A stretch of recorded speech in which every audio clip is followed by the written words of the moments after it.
6 months ago, I had everything. A beautiful home in the California hills. A husband everyone envied. A best friend I trusted with my deepest secrets. Today, I'm sitting in a motel room that smells like stale cigarettes and broken dreams, staring at a dusty suitcase filled with more cash than I've seen in months, and a letter from my dead aunt claiming my entire life was a lie. But I'm getting ahead of myself.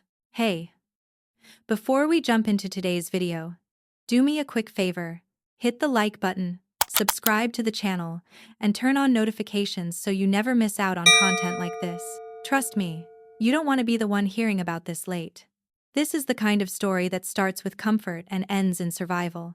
A story where love is calculated, friendships are manufactured, and the truth waits patiently until everything else is gone. If you've ever ignored your instincts, trusted the wrong people, or wondered how someone could lose everything overnight, this story is for you. Stay with me. Listen carefully. Because by the end of this video, you'll understand how one decision can expose years of lies and why rock bottom is sometimes the moment your real power begins. Now let me take you back to before everything fell apart. Back when I was Harper Lawson, wife of Glenn Lawson, successful tech entrepreneur worth somewhere north of $8 million. Our house sat on 2 acres with views that made visitors stop mid-sentence just to stare. We hosted dinner parties where the wine cost more than my current weekly motel rate. Life felt perfect, or at least that's what I told myself every time that small voice in my head whispered that something was wrong. Glenn and I met at a charity gala 7 years ago.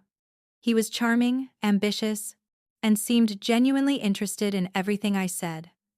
Within 6 months, we were engaged. Within a year, married. I thought I'd won the lottery, a man who loved me, supported my career, and never made me feel small. Looking back now, I can see how carefully he crafted that image, how deliberately he made himself into exactly what I needed. Then there was Mia. My best friend since she moved to town about 8 years ago and we connected at a yoga class. She became the sister I never had. We shared everything: morning coffee runs, girls' weekends, relationship advice, dreams about the future. When Glenn and I got married, Mia stood beside me as maid of honor. The 3 of us were inseparable. Couple dinners every Friday. Beach trips where Mia crashed in our guest room. Inside jokes that made us laugh until our stomachs hurt. Except none of it was real. But I didn't know that yet. 6 months ago, I was still living in that beautiful lie, noticing small things that didn't quite add up but dismissing them because I trusted the people I loved more than I trusted my own instincts. Glenn started taking phone calls in other rooms, his voice dropping to a whisper when I walked by. Weekend, business meetings that he never used to have before. Tension at dinner when Mia visited, like they were communicating in a language I couldn't understand. Mia asking questions that felt too specific: where was I going? Who was I seeing? What was Glenn working on? I told myself I was being paranoid. That stress from Glenn's latest business expansion was affecting everyone. That I should trust more and worry less. That was my first mistake. The day I discovered the truth, everything changed. It was a Thursday afternoon, and it was raining. The phone sat on the kitchen counter, screen facing up, while Glenn showered upstairs. I wasn't snooping, at least that's what I told myself. The notification just appeared, bright and impossible to ignore.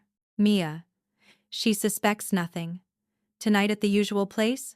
My hands went cold. The usual place? What usual place?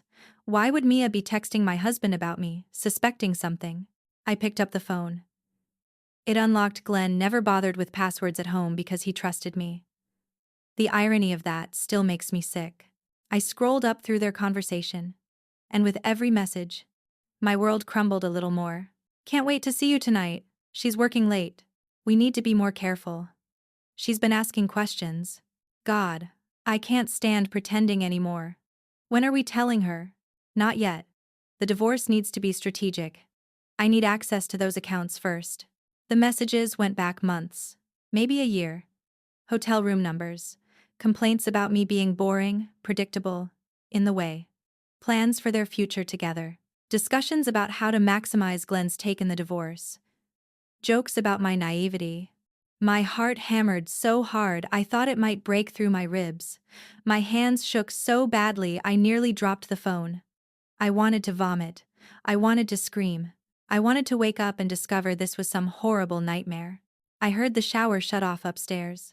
When Glenn walked into the kitchen 3 minutes later, towel wrapped around his waist and that easy smile on his face, I was standing there holding his phone. "Harper, what's wrong?" I couldn't speak. I just held up the phone, showing him the messages with Mia. The smile died. But he didn't look guilty or ashamed. He looked annoyed, like I'd found his birthday present before the party and ruined the surprise. "We need to have an adult conversation," he said calmly, reaching for the phone. I pulled it back. "An adult conversation? You're sleeping with my best friend. Don't be dramatic." "Yes, Mia and I have gotten close. But you need to understand you stopped being interesting years ago, Harper. You're content with mediocrity. You don't challenge me. You don't understand my ambitions the way she does." His words cut deeper than the betrayal itself. He was blaming me, making this my fault. As if his decision to cheat with my best friend was somehow the natural consequence of me not being exciting enough. "I want you out," I whispered. "This is my house, Harper, bought with my money from my business. You'll be the one leaving. My lawyer will contact you tomorrow." He said it so casually, like we were discussing dinner plans instead of destroying our marriage. Like he'd already planned this whole thing out. Because he had. They both had. When my phone started buzzing with texts 20 minutes later, I realized Glenn had already called Mia. And Mia had already started calling our mutual friends with her version of the story, the version where I was unstable, jealous, controlling, and had driven Glenn away with my constant suspicion and insecurity. By morning, my entire life was unraveling. And I had no idea it was about to get so much worse. The gossip spread faster than I could have imagined. By Friday morning, less than 24 hours after the confrontation, my phone was exploding with messages. Some were from friends asking if I was okay, but most were the digital equivalent of rubbernecking at a car accident. Everyone wanted the drama, the details, the dirt. Glenn's version of events had already taken root. I was unstable, jealous without cause, emotionally exhausting to live with. According to him, I'd accused him of cheating for years without evidence. I'd driven him away with constant suspicion. Mia had simply been there to support him through his terrible marriage. Within a week, dinner invitations stopped. Group chats went quiet when I posted. Business partners who'd been friendly suddenly had scheduling conflicts when I tried to meet for coffee. The social circle I'd spent years building evaporated overnight. Glenn's lawyer contacted me exactly when he said they would the next day. Cold, efficient, ruthless. The preliminary meeting felt less like a legal proceeding and more like a public humiliation. Glenn's attorney laid out the reality with surgical precision. Most assets were tied to businesses established before our marriage. The house was in Glenn's name alone, purchased 2 years before we met. I was entitled to very little. "Your client can contest, of course," Glenn's lawyer said, smiling without warmth. "But I should mention the judge presiding over your case has a well-documented history of favorable rulings toward successful businessmen, particularly those who've contributed significantly to local economic development. Your husband has been very generous to community causes." Translation: the system was rigged before I even walked in. Then Mia testified at a preliminary hearing about temporary asset division. She walked into that courtroom dressed conservatively, makeup subtle, voice trembling with what looked like genuine emotion. She painted a picture of me as controlling, paranoid, impossible to please. She claimed I'd monitored Glenn's phone, accused him baselessly, created toxic tension in our marriage. Harper would call me crying, accusing Glenn of affairs with random women, Mia said, dabbing her eyes with tissue. I tried to help her see she was pushing him away. I never intended. Her voice broke perfectly. I never intended to develop feelings for him. It just happened after years of supporting them both. I sat there listening to my best friend weaponize 8 years of intimate conversations against me. Every vulnerability I'd shared, every insecurity I'd confessed, every private moment twisted into evidence of my instability. My lawyer squeezed my hand under the table. "Stay calm," she whispered. But staying calm felt impossible when my entire life was being rewritten as fiction. The professional collapse followed quickly. I worked part-time at Glenn's company, so that job disappeared immediately. My resume, entirely tied to his business network, became toxic. Applications went unanswered. Networking contacts stopped returning emails. Depression crept in like fog, heavy, suffocating, inescapable. Some mornings I couldn't find a reason to leave bed. Other days I showered and dressed out of habit, then sat on the couch, staring at walls until darkness fell again. I was losing everything. And the worst part? I didn't know it was about to get even worse. The fall from grace happened in stages, each one more humiliating than the last. First, I moved out of our house into a small apartment across town. The walls were thin, the carpet was stained, but it was affordable, and mine.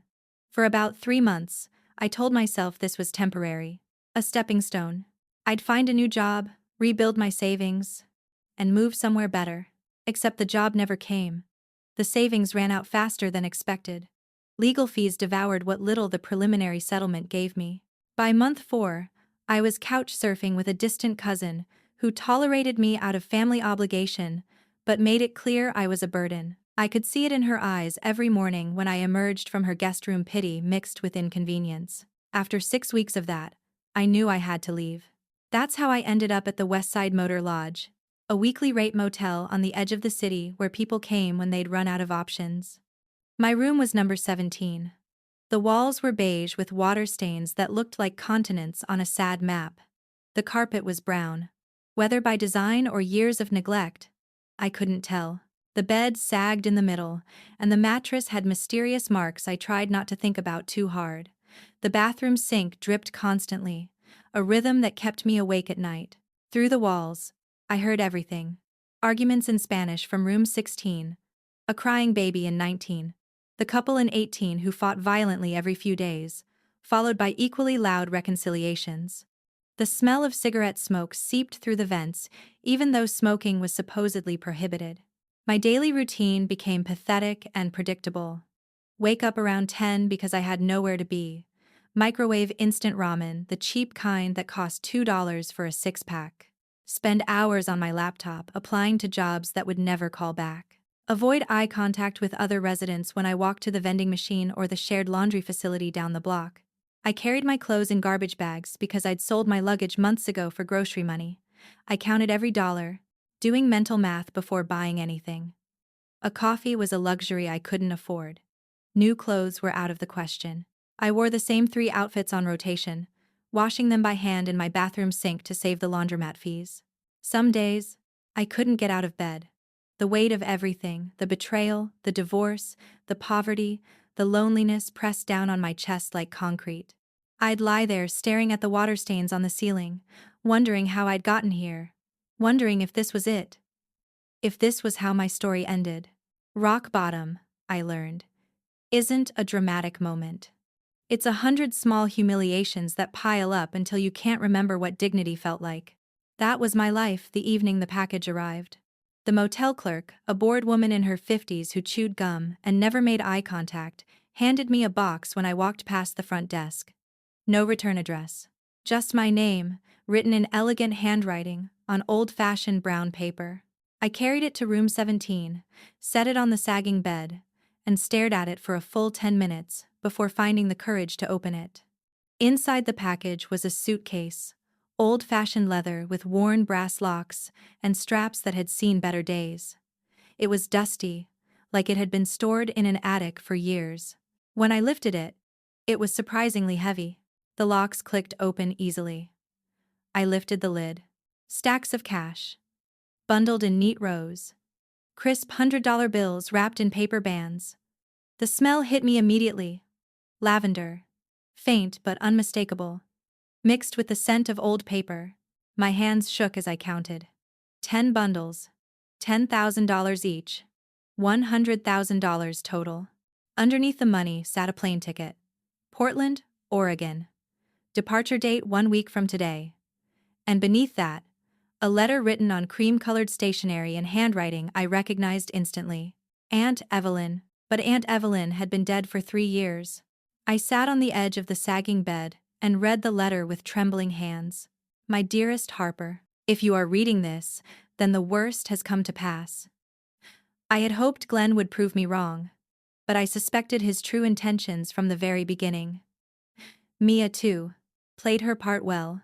This money is not a gift, it is a weapon. Use it wisely. There is more waiting for you. But first, you must understand the truth.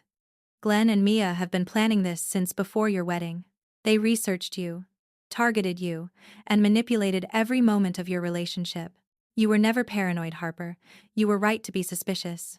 Come to Portland. Go to the address on the ticket. My attorney, Mr. Brennan, will explain everything I discovered before I died.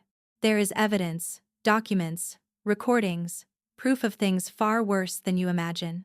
Your mother's death was not an accident. I know that sounds impossible, but you need to hear the truth about what really happened that night 8 years ago. Glenn knows more than he's ever told you. The real fortune is waiting for you in Portland, but more importantly, the truth is waiting. Trust yourself, Harper.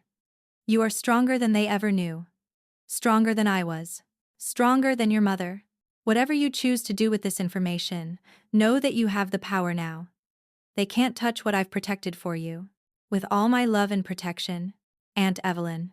I read the letter 3 times, each reading making my heart pound harder. Aunt Evelyn had known about Glenn and Mia. She'd been investigating them. She'd discovered something about my mother's death, and she'd left me resources to fight back. For the first time in months, I felt something other than despair. I felt rage. Clean, focused, powerful rage. Glenn and Mia thought they'd destroyed me. They had no idea what was coming. 1 week later, I boarded a plane to Portland with the suitcase lighter by several $1,000s, but my purpose heavier than it had ever been. I'd use some of the cash to pay my motel bill, buy decent clothes for the meeting, and book a cheap hotel near the address on the ticket. The flight felt surreal. Just 2 weeks ago, I couldn't afford groceries. Now I was flying across the country to uncover secrets my dead aunt had left behind. I kept the letter in my purse, rereading it whenever doubt crept in. Portland greeted me with gray skies and steady rain, appropriate weather for what I was about to learn. The address led me to a historic building downtown. Red brick, with tall windows. The directory in the lobby listed Brennan and Associates, Estate Law, on the 3rd floor. The office was modest but professional. Dark wood furniture, shelves lined with legal books, framed certificates on cream-colored walls. An older man emerged from the back office within moments of my arrival, late 60s, gray hair neatly trimmed, kind eyes behind wire-rimmed glasses, and a firm handshake that felt reassuring.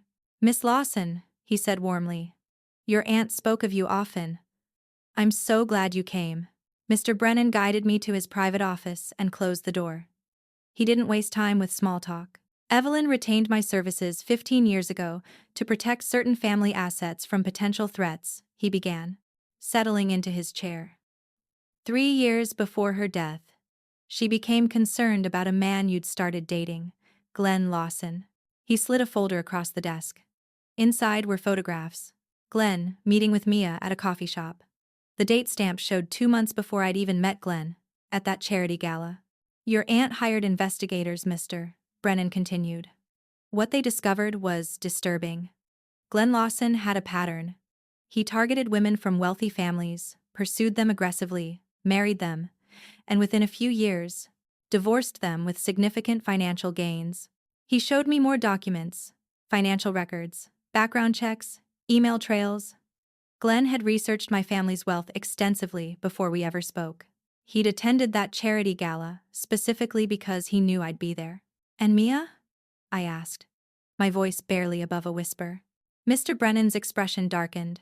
"The woman you knew as Mia wasn't who she claimed to be. Her real name is Rachel Kemp. She was introduced into your life 6 months before Glenn appeared, deliberately positioned to befriend you, gain your trust, and report your activities back to him." The room tilted. My childhood best friend, the person I'd trusted with everything, was a complete fabrication. Our entire friendship was surveillance. Evelyn discovered that Rachel worked as a contractor for a private security firm. Her specialty was psychological manipulation and intelligence gathering. She was assigned to you, Harper. Your friendship was her job. I couldn't breathe. Every memory, every coffee date, every girls' weekend, every late-night conversation was a lie. She'd been studying me, reporting to Glenn, helping him understand exactly how to control me. There's more, Mr. Brennan said gently. Much more. And it gets considerably worse. Your aunt discovered connections between Glenn's business partner and your mother's death. That's why she left you the resources to fight back. He pulled another folder from his desk, this one thicker, heavier. Are you ready to know the truth about what happened to your mother? I nodded, even though every part of me wanted to run from that office and never look back. But running was what they expected. Running was what they wanted. I was done running. Mr. Brennan opened the folder slowly, giving me one last chance to change my mind. When I didn't move, he began. Your mother, Carol Vaughn, died 8 years ago in what was ruled a single-vehicle accident. Rainy night, curve in the road, no witnesses. The official report said she lost control and went off an embankment. You were 23 at the time. I nodded. That night was burned into my memory, the police officers at my door, the hospital, identifying her body, the funeral where I'd cried until I had nothing left. Evelyn never believed it was an accident, Mr. Brennan continued. She hired forensic experts to review the evidence. They found inconsistencies the police either missed or ignored. He showed me photographs of the crash site. Technical reports I couldn't fully understand but that Mr. Brennan explained in plain terms. The brake lines showed signs of tampering. The crash happened on a route my mother rarely took. But phone records showed she'd received a call directing her there for an urgent meeting. That caller's number led to a burner phone that was never traced. Your mother controlled the family trust, Mr. Brennan explained. $15 million in assets, properties, and investments. Upon her death, control passed to Evelyn as trustee until you turned 30, or got married, whichever came first. The implication hit me like a physical blow. If I got married, my husband could access the trust. Potentially, yes. With the right legal strategy and enough time, a spouse could claim rights to portions of it, especially if the marriage lasted several years and appeared stable. Glenn hadn't just targeted me for who I was. He'd targeted me for what I would inherit.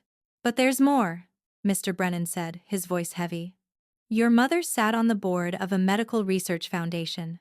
3 weeks before her death, the foundation was preparing to publish findings about a pharmaceutical drug causing severe side effects that the manufacturer had hidden during trials. The drug generated over $2 billion annually. He slid another document across the desk. The pharmaceutical company was Meridian Biotech. Your mother's death happened 17 days before the scheduled publication. The research was never published.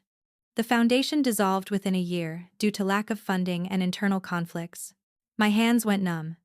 You're saying a pharmaceutical company killed my mother to protect a drug? Evelyn believed so. She couldn't prove it definitively, the evidence was circumstantial. The connections indirect. But the pattern was clear. Meridian has a security contractor that handles problems. That contractor employs people skilled in making accidents look natural. And Glenn? I whispered. Glenn's business partner is a man named Douglas Crane. Crane previously worked as a regional director for Meridian Biotech before leaving to start his own venture capital firm. The same firm that provided Glenn's initial startup funding 7 years ago, right around the time he entered your life. The pieces assembled into a horrible picture. My mother's death wasn't random. Glenn wasn't a coincidence. Mia Rachel wasn't a friend. Every moment of my adult life had been orchestrated by people who saw my family as a target and me as a means to access wealth. Evelyn spent 3 years collecting evidence, Mr. Brennan said quietly. She knew if she confronted them directly, she'd end up like your mother, so she built a protection plan. She moved assets where Glenn could never reach them, established trusts in your name alone, and documented everything she discovered.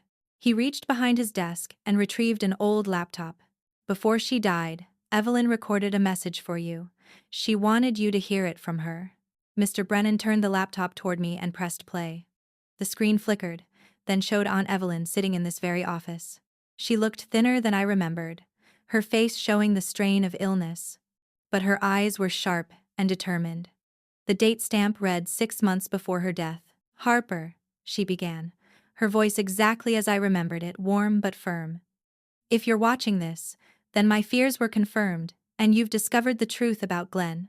Tears blurred my vision, but I forced myself to keep watching. I'm so sorry I couldn't warn you directly. If I had confronted him, if I had told you before you married him, he would have simply disappeared and found another target. Another family. Another woman to manipulate. I needed to gather proof first. I needed to protect you completely before exposing him. She leaned forward, hands clasped on the desk. I've spent 3 years investigating Glenn Lawson, Douglas Crane, and the people they work with. I have audio recordings of Glenn discussing you as a mark. I have video of Rachel Kemp, the woman you know as Mia, receiving payments for her surveillance work. I have financial records connecting Glenn to Meridian Biotech through Crane's venture capital firm. And I have testimony from 2 other women Glenn targeted before you, though they signed agreements and can't speak publicly. My breath caught. Other women, how many lives had he destroyed? The $100,000 in the suitcase is just the beginning, Evelyn continued. I've transferred the family trust into protected accounts that only you can access. $14 million in investments, bonds, and properties. Glenn can never touch them, even through marriage. I've spent years ensuring that. 14 million? The number didn't feel real. You have a choice now, Harper. You can take the money, walk away, build a new life far from Glenn and Rachel and all of this ugliness. No one would blame you. You'd be safe, wealthy, and free. That's option 1. She paused, her expression hardening. Option 2 is to use the evidence I've collected to expose them. To bring justice not just for yourself, but for your mother, for the other women Glenn targeted, and for everyone Meridian has hurt. But I won't lie to you, this path is dangerous. These are powerful people with resources and connections. If you choose to fight, you need to be prepared for them to fight back. Her eyes softened again, filling with an emotion I recognized as pride. Whatever you choose, know this. You are stronger than you realize. Stronger than I was. Stronger than your mother. They made you doubt yourself, made you question your instincts, made you feel small and paranoid. But you were never wrong, Harper. You were always right. Trust yourself now. The video ended with Evelyn's hand reaching toward the camera. Then the screen went black. I sat in silence for a long moment, Mr. Brennan, waiting patiently beside me.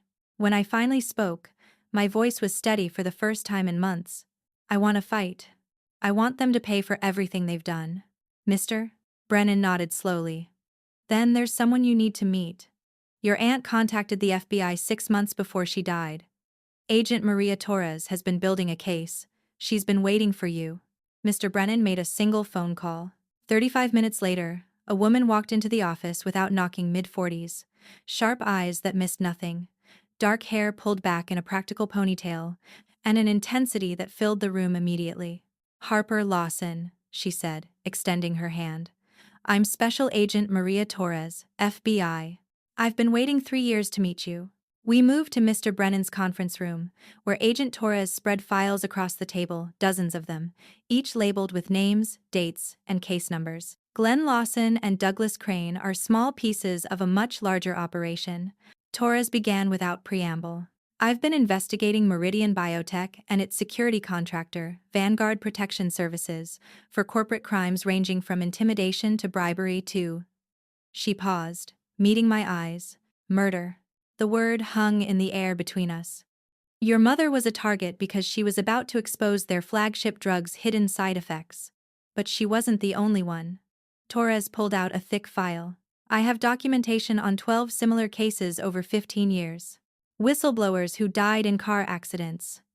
Investigative journalists who committed suicide. Regulatory officials who had heart attacks at 42 years old. Board members who fell downstairs. All connected to Meridian. She showed me photographs, reports, timelines. Each case looked isolated, but together they formed an undeniable pattern. The problem, Torres continued, is proving it. Each death was ruled accidental or natural. No single case had enough evidence for prosecution. The company is careful. They use contractors who use contractors. Money changes hands through shell companies in 3 countries. Witnesses disappear, or suddenly refuse to cooperate. Until Aunt Evelyn, I said quietly. Torres smiled grimly. Until Evelyn. She was methodical, patient, and smart enough to know she couldn't confront them directly. She gathered evidence for 3 years: financial records, audio recordings, surveillance footage, witness testimony. The most comprehensive documentation we've ever had, linking Meridian to criminal activity. She pulled out another file, this one, with Glenn's name on it. Douglas Crane recruited Glenn 15 years ago. Crane worked as a regional director for Meridian before starting his venture capital firm, a firm that's essentially a front for identifying and targeting specific individuals. Glenn's pattern is consistent. He researches wealthy families, identifies vulnerable women with inheritance potential, pursues them romantically, marries them, and facilitates asset transfers to businesses connected to Meridian. How many women? I asked. 4 before you that we know of. All divorced within 3 years. All left with minimal settlements while their family assets somehow ended up in companies that Meridian later acquired or partnered with. The amounts range from $5 million to $30 million per target. The calculation was sickening. Glenn had made a career out of destroying women's lives for profit. Rachel Kemp, your Mia, works for Vanguard Protection Services. She specializes in what they call social engineering. She's trained in psychology, manipulation, and intelligence gathering. Her job was to befriend you, gain your trust, and report everything back to Glenn. Your vulnerabilities, your schedule, your relationships, your fears. She gave him a blueprint for controlling you. Torres leaned forward, hands flat on the table. We need your help, Harper. With Evelyn's evidence and your testimony, we can build a federal case under RICO statutes, Racketeer Influenced and Corrupt Organizations Act. We can take down not just Glenn and Rachel, but Crane, Vanguard, and key executives at Meridian. But it means you'll have to face them, testify against them, possibly wear a wire to gather additional evidence. What if they come after me? I asked. They already have, Torres said bluntly. They came after you the day Glenn walked into your life. The difference now is that we're watching them, and you have the power to end this. I thought about my mother, about the other women Glenn had targeted, about everyone Meridian had hurt to protect their profits. What do you need me to do? Agent Torres outlined the plan over the next 2 hours. The strategy was straightforward, but required me to do something that terrified me: face Glenn again and pretend I was broken. We need him to talk, Torres explained.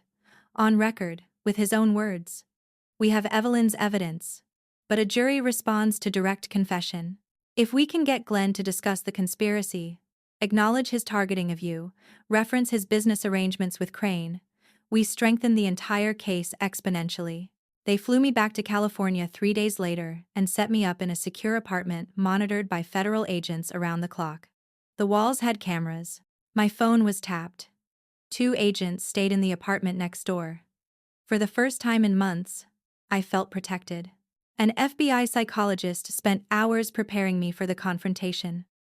We practiced scenarios, discussed Glenn's manipulation tactics, developed strategies for keeping him talking without making him suspicious.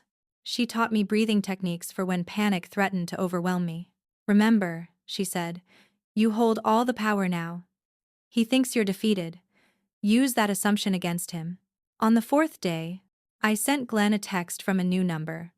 We need to talk about the settlement. I'm ready to be reasonable. His response came within 3 minutes, finally showing some sense. Dinner tomorrow? I'll choose the place. Of course he would. Control was everything to Glenn. He selected an upscale restaurant downtown, expensive, public, the kind of place where he felt important. FBI agents arrived hours early to position cameras and secure the location. Torres reminded me twice that I could back out any time, but I was done backing out. The wire they fitted me with was smaller than I expected, hidden beneath my blouse, with a transmitter clipped to my waistband. Torres sat in a van 2 blocks away, listening to everything. Glenn arrived exactly on time, dressed in one of his expensive suits, looking confident and relaxed. When he saw me, his expression shifted to something between satisfaction and pity, like he was doing me a favor by showing up. Harper, he said, kissing my cheek as if we were old friends. You look better. I was worried about you. The audacity nearly made me laugh. We ordered drinks. Glenn talked about his business expansion, his new office, how well everything was going. He was showing off, reminding me of what I'd lost. I played my part quiet, defeated, asking meek questions about settlement terms. I just want this to be over, I said softly. I can't keep fighting. Glenn's smile widened. Smart decision. Fighting would have gotten you nowhere. The judge already favors my position. And honestly, you don't have the resources for a prolonged legal battle. I know, I said, letting my voice crack slightly. I've been staying in a motel. It's been really hard. I'm sure Mia feels terrible about how things worked out, Glenn said, not sounding like he felt terrible at all. But you have to understand these things happen. People grow apart. Sometimes, someone better comes along. He was talking about my best friend like she was a business upgrade. Can I ask you something? I said, keeping my tone vulnerable. When did it start? When did you and Mia? Does it matter? Glenn interrupted. What's done is done. But I pressed gently. It matters to me. I need to understand where I went wrong. Glenn leaned back, swirling his wine, enjoying the moment. You want the truth? Fine. You didn't go wrong. You were exactly what I needed you to be. Glenn's arrogance made him careless. Over the next hour, he talked freely, boasting about how he'd researched my family before we met, how meeting me at that charity gala wasn't coincidence but strategy, how Mia had been positioned in my life specifically to monitor me. She's exceptionally good at her job, Glenn said, finishing his second glass of wine.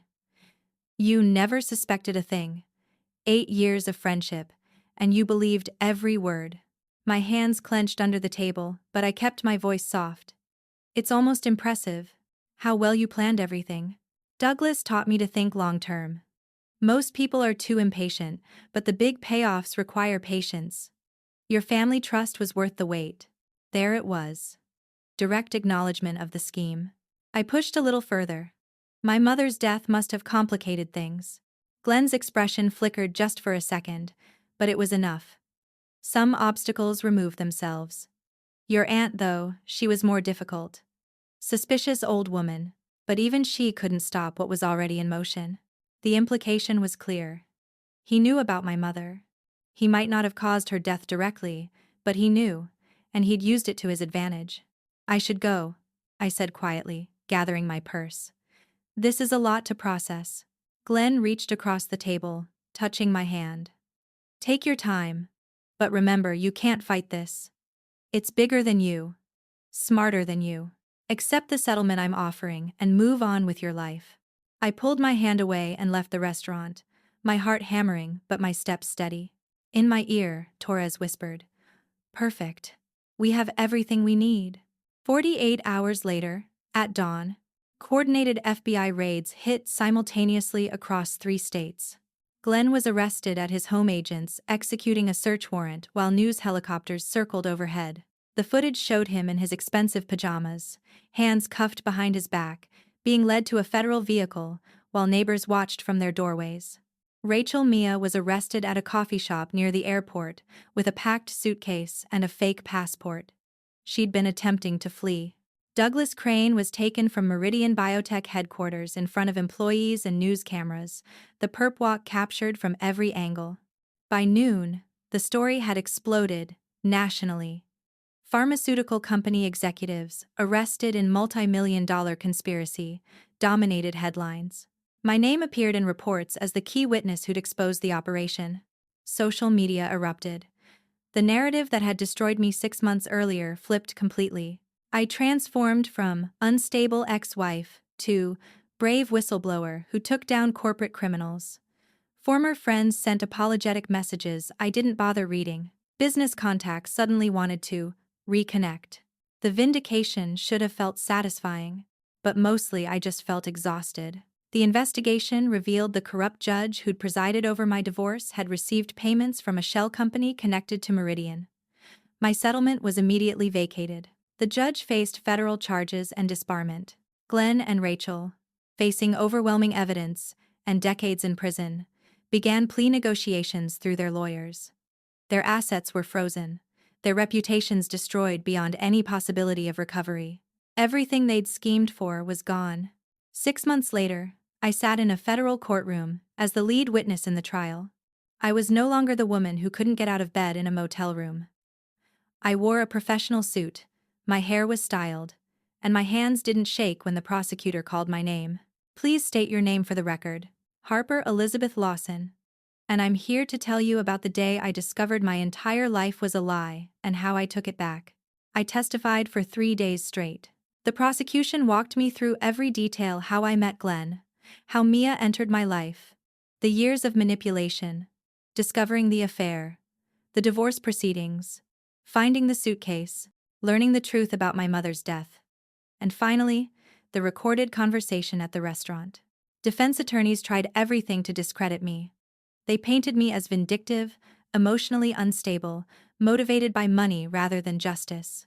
They questioned my memory, my motives, my mental state during the marriage. But I was prepared. For every accusation, I had documentation.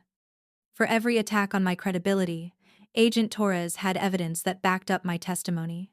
The FBI psychologist's training paid off. I stayed calm, answered clearly, and never lost my composure. Miss Lawson, Glenn's attorney said during cross-examination, "Isn't it true you've been diagnosed with depression?" "Yes," I answered steadily. "After discovering my husband was conspiring with my best friend to steal my family's assets and learning they might have been involved in my mother's death, depression seemed like a reasonable response to those circumstances." Several jurors nodded. One woman in the front row looked at Glenn with open disgust. Other witnesses followed my testimony.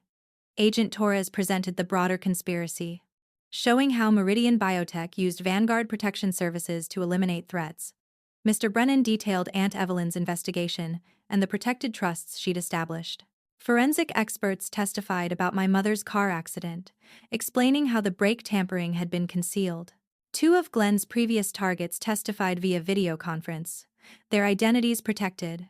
They described similar patterns: the charm, the manipulation, the strategic friendship from a woman who later turned out to be Rachel Kemp, using different names, the calculated divorces that left them with almost nothing.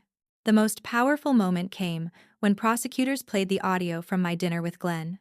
Hearing his voice fill the courtroom casual, arrogant, admitting to researching my family, positioning Rachel in my life, acknowledging Douglas Crane's teaching, several jurors leaned forward, listening intently.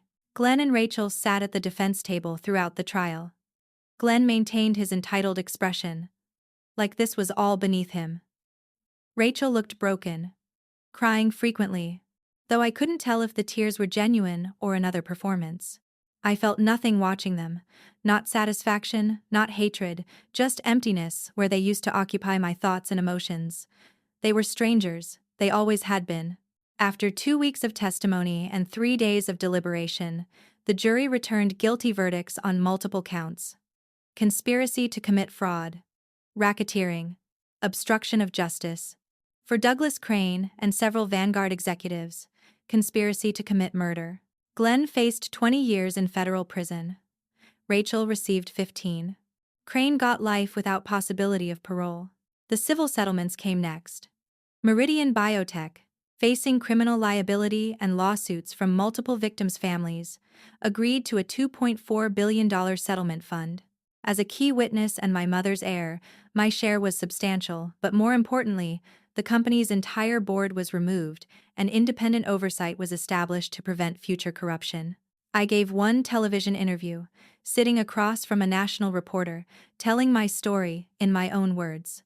But I refused to become a media spectacle. "I'm not defined by what they did to me," I told the reporter. "I'm defined by what I chose to build after." On the courthouse steps after the final verdict, reporters shouted questions while cameras flashed. I made a brief statement thanking the FBI, the prosecutors, and Aunt Evelyn's memory. Then I walked away from the cameras, toward my new life.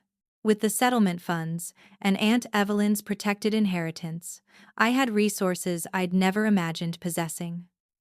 More importantly, I had purpose. I established the Vaughn Foundation 6 months after the trial ended, naming it after my mother. Carol Vaughn. The mission was threefold: expose corporate corruption that endangers public safety, support women escaping financial abuse and manipulation, and investigate suspicious deaths connected to corporate interests. Some people thought I should walk away, enjoy my wealth, and leave the fighting to others. But I couldn't. Every time I thought about quitting, I remembered my mother. I remembered the other women Glenn had targeted. I remembered everyone Meridian had hurt to protect their profits. Agent Torres joined as security director after retiring from the FBI. Mr. Torres, Brennan became our legal counsel. I hired forensic accountants who specialized in tracking hidden money, investigative journalists who knew how to find buried stories, and victim advocates who understood trauma because they'd lived through it. Within the first year, we helped 53 women escape financially abusive relationships. We provided legal support, safe housing, financial planning, and emotional counseling. We taught them how to recognize manipulation, protect their assets, and rebuild their lives on their own terms. We exposed 3 additional cases of corporate corruption companies hiding safety violations, falsifying research data, and bribing regulatory officials. 2 cases resulted in criminal charges. All 3 resulted in policy changes that protected consumers. We reopened investigations into 7 suspicious deaths connected to pharmaceutical and chemical companies. 3 cases were reclassified from accidental to suspicious. 1 led to arrests. The foundation became my life's work, but also my therapy.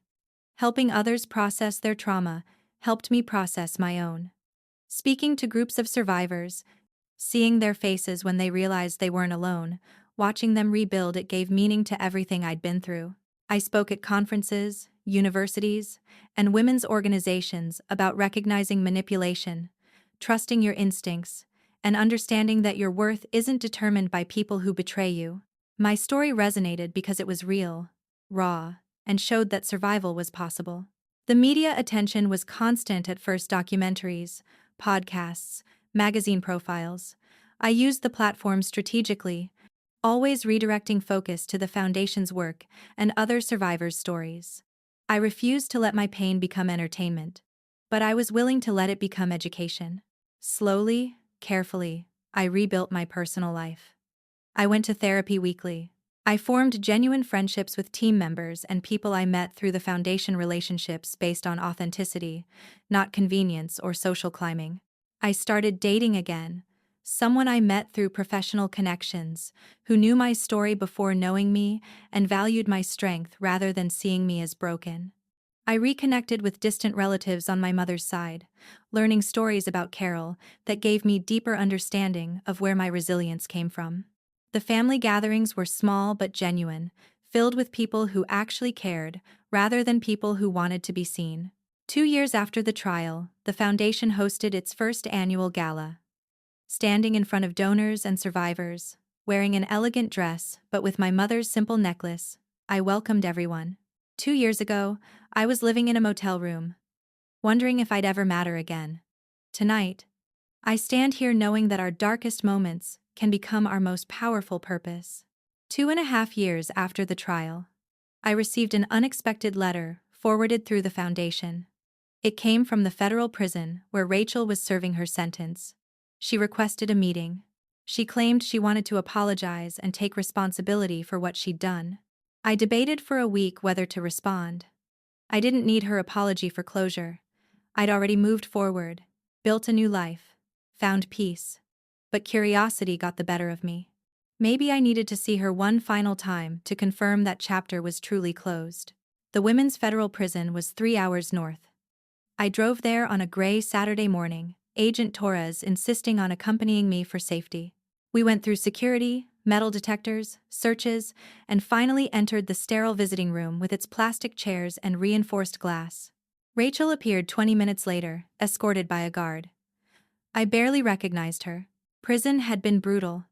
Her face was hollow, aged beyond her years. Dark circles shadowed her eyes.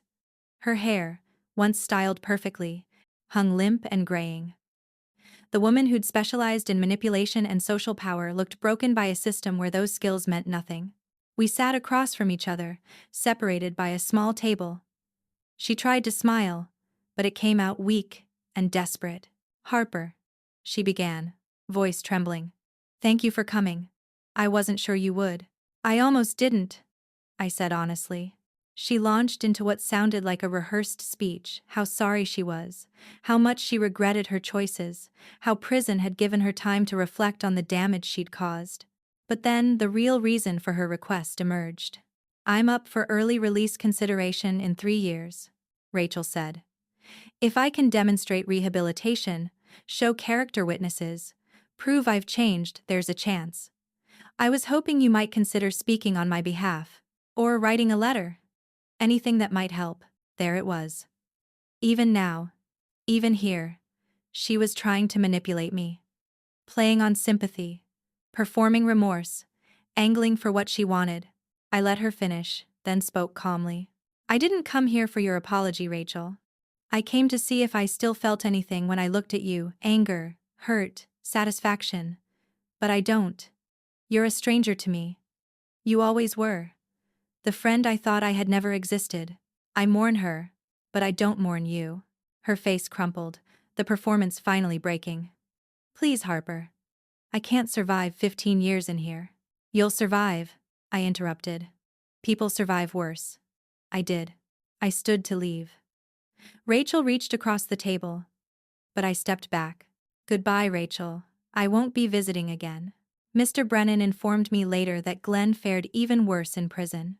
His arrogance made him a target among inmates and guards alike. He'd lost everything: money, status, health, freedom. Douglas Crane had died 6 months into his sentence. Officially natural causes, though rumors suggested otherwise. I felt no satisfaction in their suffering. They were simply experiencing the consequences of their own choices, no longer relevant to my life. Driving away from that prison, my phone rang. A woman I'd helped through the foundation 2 years earlier was calling with exciting news. She'd just argued her first case as a newly licensed attorney, representing an abuse survivor. "I wouldn't be here without you," she said, voice full of emotion. I smiled. This was the legacy that mattered. 3 years after that rainy Thursday when I found the text messages, I sat in my office overlooking the city, not the life I had before, but something better, something I'd built with my own hands. The Vaughn Foundation occupied an entire floor of a downtown building. We employed 32 people and helped hundreds of women and families annually. Our investigations had led to 14 corporate prosecutions, policy changes in 3 states, and countless lives saved from manipulation and abuse. My personal life had rebuilt itself, slowly, carefully. I dated someone I met through mutual professional connections, someone who knew my story before knowing me and valued my strength rather than seeing me as broken. We took things slow, building trust brick by brick. Some days were easier than others, but I was learning that healing isn't linear.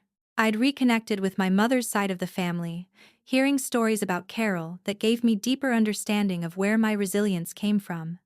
She'd been strong, principled, and unwilling to compromise her values for money or convenience. I understood now why they'd seen her as a threat. The foundation received national recognition awards, substantial grant funding, invitations to testify before Congress about corporate accountability and financial abuse legislation. My advocacy was changing laws, shifting policies, and giving voice to people who'd been silenced by power and money. I visited Aunt Evelyn's grave every few months, updating her on the foundation's progress, thanking her for believing in my strength even when I couldn't see it. "You saved my life in every way that matters," I told her headstone during my last visit. The real fortune wasn't the money, though that helped. It was the truth, the evidence, the power to choose my own path. I'd learned 7 lessons through this journey that I shared with every survivor who walked through our doors. Trust your instincts, they're usually right. Maintain financial independence, never be completely dependent. True allies reveal themselves in crisis. Resilience is built through action, not born from nothing. Your worth comes from within, not from how others treat you. Revenge doesn't heal, but purpose does, and transformation requires embracing pain as growth. The foundation was expanding internationally. I was writing my second book. Speaking tours were scheduled across Europe and Asia. My life was full of meaningful work, genuine connections, and clear purpose. One afternoon, an email notification appeared on my screen. A woman I'd never met had watched the documentary about my case and found the courage to leave a similar situation. "Your story saved my life," she wrote. "I found the courage to leave because you showed me I could survive and rebuild. Thank you for turning your pain into power that helps others." I read her words twice, then typed a response, offering support and resources. Looking out my office window at the sunset painting the city gold, I thought about that dusty suitcase with $100,000 that had arrived at a motel room when I had nothing left.